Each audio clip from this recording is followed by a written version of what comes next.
Tahu tak? Sekarang ni kita selalu dengar kisah rasuah bukan makin sikit tapi makin banyak. Ya, betul. Kadang aku rasa lambat ni sebab terdesak. Kadang tu susah. Bila manusia lambat, orang mana nak cari jalan kita?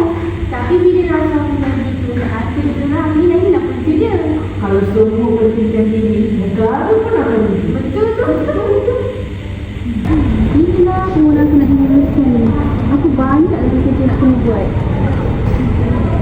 Mazati. Ya, ada apa tu? Mana saja buatkan tak? Boleh, tetapi untuk semua ni awak perlu ikut prosedur. Saya nak janji tau. Kalau ada ganjaran, mungkin jadi mudah. Inilah punca rasuah. Tekanan hidup, tamak dan kurang berintegriti. Bila amanah terjadi, rasuah mulalah berlaku. Apa yang berlaku? Tahu orang pasti sebab ini adalah satu kesalahan. Tetapi kita perlu diperhatikan lagi. Kalau macam tu, kita bincang dalam sini je lah. Tak biasa lah kat luar.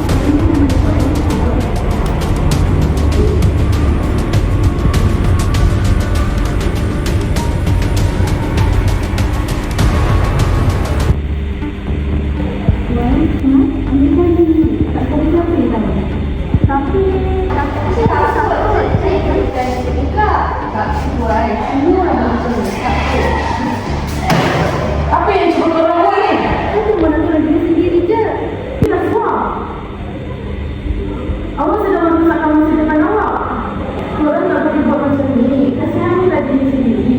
Rasuah merupakan satu kesalahan yang sangat besar. Boleh diberikan hukuman.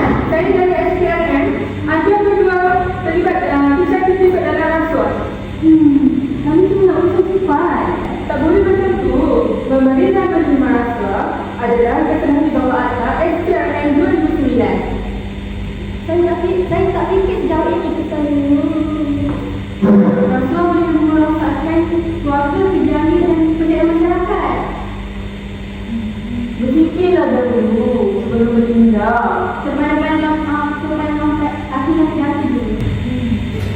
Langkah utama menjaga rasuah ini ialah pegang integriti awak semua tu. Pegang. Berani kata tidak walaupun tertekan. Dan dilaporkan rasuah, undang-undang akan dilindungi pelapor.